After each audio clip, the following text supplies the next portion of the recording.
Hello everyone, welcome to our online class. Today we are going to learn new chapter. I want something in a cage. It is from our submarine reader. So let's go to the chapter. Mr. Purcell did not believe in ghost.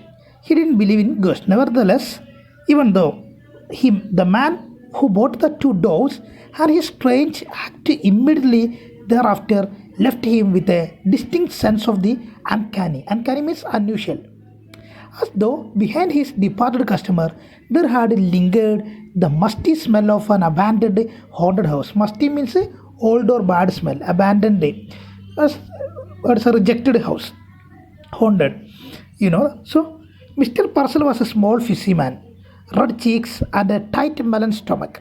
Fuzzy means anxious. So here, large glasses magnified his eyes so as to give him the appearance of a wise and genial owl. He owned a pet shop. He sold cats and dogs and monkeys. He dealt in fish food and bird seed, prescribed remedies for ailing canaries. Canaries type of a bird, a small bright yellow bird, noted for its singing, and displayed on his shelves long rows of ornate and gilded cages. He considered himself something of a professional man. Ailing means diseased birds, ornate decorated. A constant stir of movement pervaded his shop. Whispered titters, sly rustlings, skews, cheeps, and sudden skews. So here the man was having a pet shop. So the sounds of the different types of animals, birds, all are explained here. Because one day a man came to this Mr. Purcell's shop and he bought two birds. After that he did something. That action made him feel strange. We can check what happened there. Everything he explained in this chapter. So remember that shop, he was owning a shop and there was a lot of different animals, birds, everything was there. He was thinking that he was a professional man dealing with the animals and birds. It's a pet shop. Whoever comes there, he will give the pets. But one day a strange man came there, and the act made him strange. After that, a person left the shop. Still, he is thinking about what happens there. So, small feet scampered in frantic circles, frightened, bewildered, blindly seeking. Bewildered means confusing. Seeking across the shelves, pulsed this endless flicker of life. So, different birds are making different sounds. But the customers who came inside, aren't they cute? Look at that little cage, they are cute. And Mr. Purcell himself would smile and briskly rub his hands and emphatically shake his head. Emphatically means accepting the feelings. Okay, briskly, quickly rubbing. So the people those who come there, they are enjoying the sounds.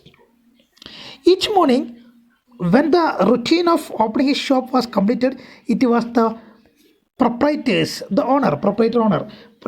custom to perch on a high stool behind the counter, unfold his morning paper, and digest the day's news. To read the newspaper, as he read, he would smirk, frown, reflecting, reflectively purse his lips, knowingly lift his eyebrows, nod in grave agreement, grave, impressing. He read everything, even advice to the love loan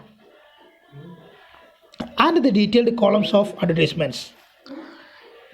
So here the way how he behaved when he entered the shop. He used to sit there and open the newspaper and read the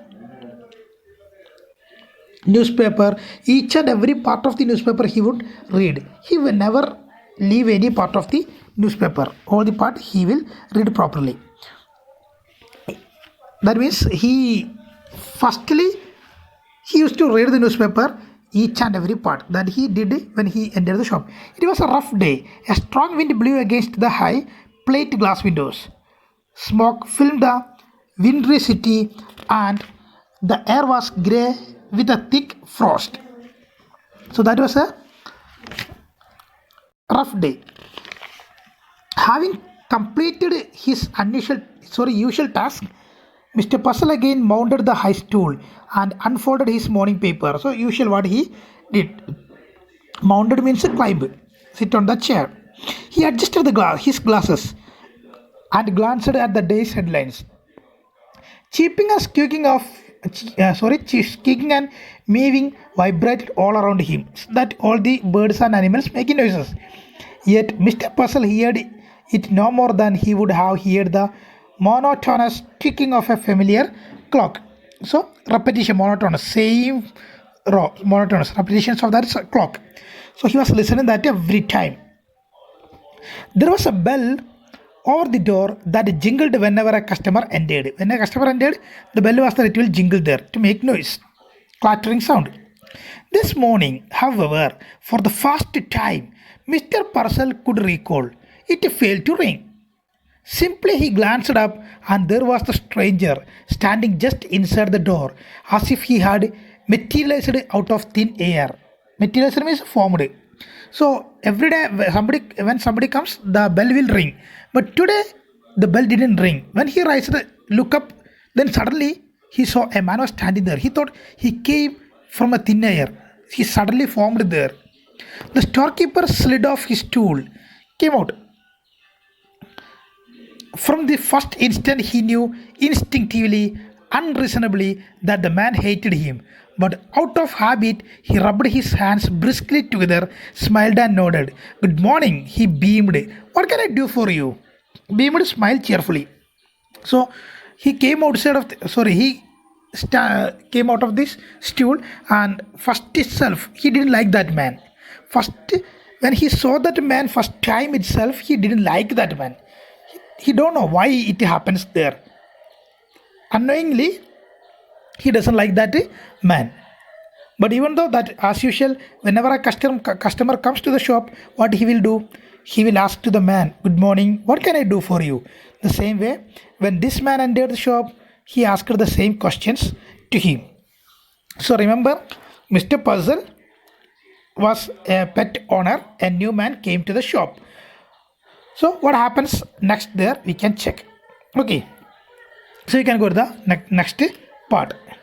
The man's shiny shoes squeaked forward. His suit was cheap, ill-fitting. Ill-fitting means not fitting, but obviously no, clearly. Squeaked means making high sound. That shoes squeaked. Squeaking means high sound while walking. He had a shuttling glance. Shuttling glance means constantly looking to and fro, here and there. And close cropped hair, very small cut hair. Ignoring Purcell for the moment, he rolled his gaze around the shadowy shop. Shadow means in shadow. So he looked around all without thinking about that owner. A nasty morning, it's an unpleasant morning, volunteered the shopkeeper. He clasped both hands across his melon-like stomach. He held the hands and smiled importantly. I see by the paper we are in for a cold spell. Now what was it you wanted? So he started the conversation. The man stared closely at Mr. Puzzle as though just now aware of his presence. He said, I want something in a cage. Something in a cage? Mr. Puzzle was a bit confused. So the man entered the shop. Mr. Puzzle, as usual, he talked with the man. But the man didn't mind him. And he started talking and said, okay, it's winter is coming, it's an unpleasant morning, like that he said. Then as usually asked to the man, what do you want? What do you like to have? Then he said, I want something in a cage. The man asked, I need something in a cage. Then Mr. Purcell was confused. You mean some sort of pet? So he asked, do you want some sort of pet in a cage? I mean what I said, snapped the man. Snapped here means said angrily. So he said angrily, I want what I said. So something in a cage, something that is small. Something in a cage I need that must be small. I see. Hastened quickly. That means fast. He said fast. Hastened the storekeeper. Not at all certain that he did. His eyes narrowed gravely and he pursed his lips. He closed his lips. Now let me think. A white rat, perhaps. Maybe you want a white rat. I have some very nice white rats. No, said the man. Not rats. something with wings, something that flies. A bird, exclaimed Mr. Purcell. So this man came and asked something he needed in a cage. So something that was small. So the shopkeeper, Mr. Puzzle, thought it may be a white rat. I have a small rat here, white rat. The man said, no, I don't want the rat. I want something in a cage that must fly. So it must be a bird. A bird is all right. The customer pointed suddenly to a suspended cage which contained two snowy birds. Snowy here means looking, but it's a white colored. Snowy birds. Doves? How much for those? So he saw a cage there, in that two doves were there. He asked, how much for that? 55. 550. 550. 550 means $5.50. Came the prompt answer, and a very reasonable price. They are a fine pair. 550. The man was obviously crestfallen, disappointed. He hesitantly produced a $5 bill, doubtfully. $5 means $5 rupees. $5. It's money. Okay, $5 he produced it. I would like to have these birds, but this is all I have got. Just $5. The bird's value is 550. But here he have only $5.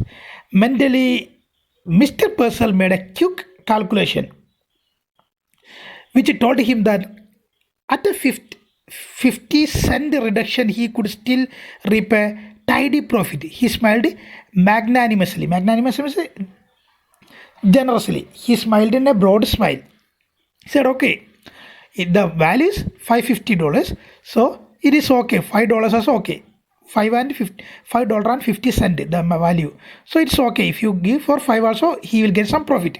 My dear man, if you want them that badly, you can certainly have them for $5. I will take them. He laid his $5 on the counter.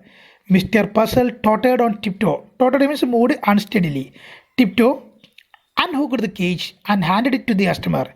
The man cocked his head to one side, listening to the constant chittering, the rushing scurry of the shop. That noise, he blurted. Blurt means speak quickly. Doesn't it get you? So, doesn't it make you angry? That noises. Noise? What noise? Mr. Purcell looked surprised. He could hear nothing unusual because he was always living there. So the noise what he was listening in that pet shop is usual for him. He didn't feel any bad in that. The customer glared. I mean, all this caged stuff drives you crazy, doesn't it? So it make you mad. That sounds. It maybe make you mad, isn't it? Mr. Purcell drew back. Either the man was insane. Insane here means mad or drunk. He thought this man may be mad or drunk. He said hastily, quickly. Actually, he said, what he said, yes, sir, certainly, I guess so. So he thought this man is mad or he has drunk. So he wanted to leave that man. Listen, the staring eye came closer. How long do you think it took me to make the $5? You know how long it took me to make that $5. The merchant wanted to order him out of the shop. But oddly means strange enough, he couldn't. He heard himself dutifully asking, Why? How long did it take you? The other laughed. 10 years at hard labor. 10 years to earn $5, 50 cents a year. So I took 10 years to make this $5. It was best. Purcell decided to humor him. He thought it must be the time to make him fun. My 10 years. That's certainly a long time now. So my 10 years. It took me 10 years to earn that $5. With that $5, I bought that 2 doors. They give you $5, laughed the man, and a cheap suit, and tell you not to get caught again. So he's making fun of that man. Mr. Purcell mopped his sweating brow. Mopped means wipe. Now, about the care and feeding of your dogs, I would advise. So he said, so for feeding you and caring your dogs, he was going to give an advice. Bah! The man swung around. He said, now. And stalked abruptly. Stalked means walked abruptly from store. Then Purcell sighed with sudden relief. He thought, okay, the man left. Oh, he waddled. Waddled means walk with short steps. Waddled to the window and stared out. Just outside, his peculiar customer had halted. Halted means stopped. He was holding the cage shoulder high, staring at his purchase. Then, opening the cage, he reached inside and drew out one of the doves. He tossed it into the air. He threw it in the air. He drew out the second one. Okay, look at the picture. You can see he's throwing the bird out of the cage. Okay, he took the second one also and tossed it after the first into the air. They rose like wind-blown balls of fluff and were lost in the smoky grey of the wintry city. For an instant, the liberators, the person who frees, silent and lifted gaze, watched after them. Then he dropped the cage. He showed both hands deep in his pants pocket, hunched down his head and shuffled away. The merchant's brow was puckered with perplexity. Perplexity is confusion. So desperately had the man desired the doves that he had let him have them to a reduced price, and immediately he had turned them loose. Now why? Mr. Possum muttered. Did he do that? He felt vaguely insulted. He thought, why the man did like that? I gave him with a low price that doves. After buying that one, he let the birds fly away. So the man felt very bad. But really what happened there, the man may be coming from jail. So that's why he know the feeling of staying in a cage. So here we are winding up the class. So if you have any doubts, you can ask it in the comment box. Thank you for watching. Have a nice day. Bye.